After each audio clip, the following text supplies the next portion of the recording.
Bapak Ibu sekalian, ingat rukun sholat itu tidak terkait dengan tempat. Ya. Misal, rukun sholat adalah sholatnya di Masjidil Haram, sholatnya di Masjid Nabawi, ya susah kita. Ya. Rukun sholat terkait dengan ibadah yang saat dilakukan, bagian dari prakteknya. Ada rukun, ada syarat. Syarat itu adalah hal terkait dengan sah tidaknya ibadah, tapi bukan termasuk dalam rangkaian ibadah itu sendiri. Misal, syarat sah sholat itu wudhu. Wudhu bukan bagian dari rangkaian sholat. Ya. Nggak ada misalnya takbir kemudian wudhu dulu, nggak ada begitu kan? Ya. Jadi sebelum kita sholat, wudhu dulu. Orang yang sholatnya tanpa wudhu, benar sholatnya. Dari takbir sampai salam nggak ada yang salah, tapi tidak sah karena tidak wudhu. Nah, tapi dari mulai takbir sampai dengan salam, takbir, kemudian misalnya rokok, kemudian sujud, itu disebut rukun sholat. Hal yang menentukan sahnya ibadah dan termasuk dalam rangkaian ibadah itu sendiri. Adapun di luar itu disebut dengan mutammimah, penyempurna, yang melahirkan fadilah-fadilah, keutamaan-keutamaan yang lain. Misal, ada sholat dari segi waktu, keutamaan dari segi waktu. Ya. Sholat yang ditunaikan di malam hari itu lebih utama dibandingkan di siang hari, yang sunnah. Ya. Dalilnya misalnya Quran surah 73 Al-Muzammil ayat ke-6. Inna nasyi'atal laili hiya asyaddu wat'aw wa aqwamu qila. Bangun malam itu kalau dilakukan lebih khusyuk, lebih menyentuh dibandingkan dengan sholat di siang hari. Ada keutamaannya karena tidak banyak gangguan, tidak banyak aktivitas, sentuhannya lebih cepat. Karena itu syaitannya lebih kuat. Ya. Jadi ada syaitan khusus yang menggoda orang sholat, namanya dasim. Namanya khanzab. Khanzab ya. Jadi ada jenis-jenis setan, ada setan khusus yang menggoda orang sholat, namanya apa? Khanzab. Khanzab ini akan menggoda orang sholat dari mulai selesai adzan berhenti. Hadis Al-Bukhari nomor hadis 608. Jika adzan sudah dikumandangkan, maka setan akan lari meninggalkan anak cucu Adam. Redaksinya wa alaihi dharatun, sambil terkentut-kentut. Maksudnya saking tidak sukanya sama orang sholat, suara adzan pun kalau ada baunya nggak mau cium dia, nggak mau cium. Makanya orang nggak pernah sholat pun, bahkan non muslim pun, kalau adzan sedang berkumandang bisa mengingatkan pada teman yang Islam, sudah adzan, kamu belum sholat, karena setannya sedang pergi. Ya. Teruskan hadisnya, wa idza thuwiba, kalau adzan selesai dikumandangkan, fa'ada, maka setan akan kembali menggoda orang yang akan sholat itu. Ya. Makanya jangan heran, setelah selesai adzan, orang Islam pun akan mengatakan, baru adzan, belum qomat. Karena setannya balik lagi. Ya. Nah, sampai akan ditunaikan sholat itu, akan digoda oleh khanzab ini, hatta la yash'ural musalli kam rak'atan yusalli. Sampai tidak sadar orang yang sholat berapa rakaat sudah menunaikan sholatnya. Sampai tidak sadar orang yang sholat sudah berapa rakaat menunaikan sholatnya. Punya pengalaman ini? Ada kelihatan dari wajahnya ya. Baik, teruskan. Nah, ini diantaranya sholat malam. Ada yang terkait dengan tempat ya. Maaf, malam saya sarankan, karena kita sudah belajar as-sunnah an-nabawiyah, mohon sebesar-besarnya jangan tinggalkan tahajud. Sholat tahajud itu punya 4 kemuliaan yang tidak akan ditemukan di sholat apapun. Itu cuma malam, waktunya malam. Ya. 1, Allah menjamin akan mengangkat karir pekerjaannya, ditempatkan di tempat terbaik. Yang kedua, cara dia bekerja, beribadah, beraktivitas dibimbing supaya mudah. Yang ketiga, kalau ada kesulitan dibimbing supaya keluar dengan lancar. Yang keempat, kalau sedang bekerja diganggu orang, ada yang mau menyingkirkan, menyungkurkan, menyudutkan, Masya Allah, Allah langsung yang tolong tanpa perantara. Dalilnya jelas, bukan hanya hadis tapi langsung Quran. Quran surah ke-17 ayat 79 sampai 81. Al-Isra. Wa minal laili fatahajjad bihi nafilatan laka. Di antara sebagian malam silahkan bangun tahajud, hukumnya cuma sunnah bukan wajib. Tapi kalau engkau lakukan, asa an yab'atsaka rabbuka maqaman mahmuda, ya. Allah akan angkat maqam derajatmu di tempat yang terbaik.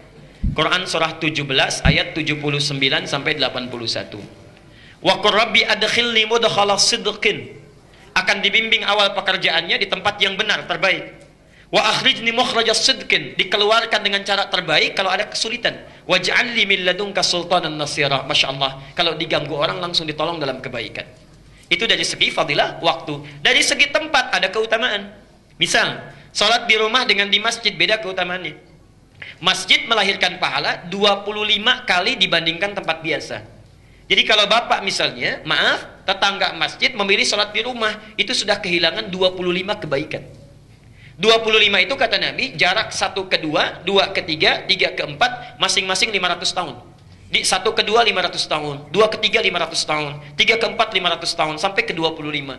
Jadi antum sangat rugi luar biasa kalau jadi tetangga masjid, tinggal beberapa langkah tapi memilih untuk sholat di rumah atau di tempat biasa. Ayo berangkat ke masjid.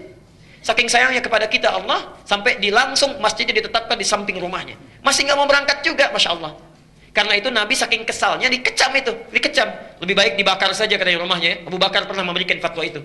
Orang yang sengaja nggak mau ke masjid, menantang-nantang masjid, ya, artinya melecehkan masjid maksudnya, melecehkan masjid. Bukan kalau ada nggak, ya, oh ini tetangga nggak ke masjid dipraktekkan, bakar aja rumahnya. Nggak begitu. Ya. Dilihat dulu ini orang yang melecehkan masjid, menganggap masjid tidak ada nilainya, ya. Kemudian memilih sholat di rumahnya walaupun dekat dengan masjid, itu seperti orang terbakar. Lebih baik dibakar rumahnya. Perbandingan. Ya. Nah, yang ketiga adalah keutamaan masjid-masjid khusus seperti Masjidil Haram. Yang kalau ibadah di situ, Masya Allah, itu sama dengan dapat pahala 100.000 kali dibandingkan masjid biasa. Misal, tadi sholat subuh 2 rakaat. Kalau di Masjid Al-Ihsan kita dapatkan sholat, tunaikan dengan baik, pahalanya 1. Di Masjidil Haram kita sholat, itu sama dengan 100.000 kali sholat tanpa henti.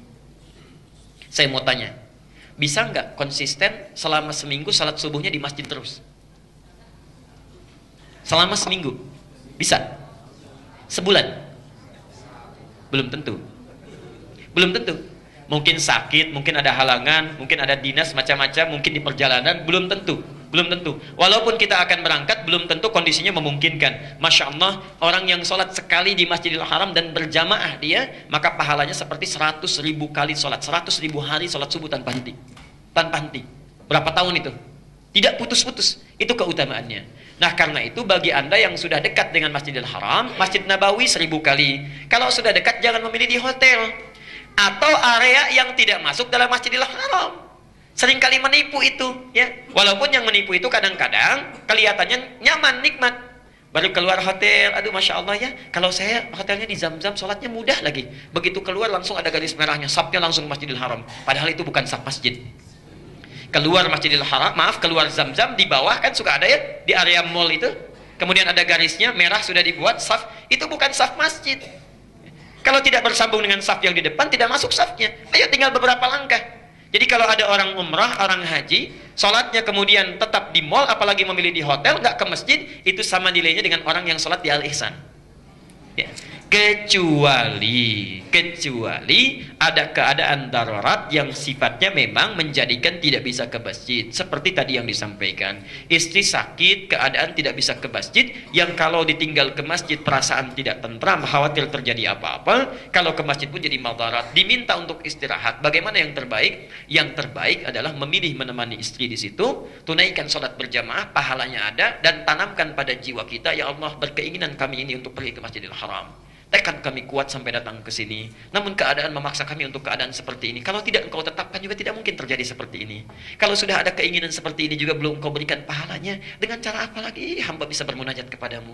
Masya Allah, sholatnya dapat pahala, keinginan kuat untuk sholat di Masjidil Haram pun dapat pahala. Karena orang yang merencanakan kebaikan, berniat baik, belum sempat dilakukan, itu pun sudah ada satu pahalanya. Jelas sampai di sini?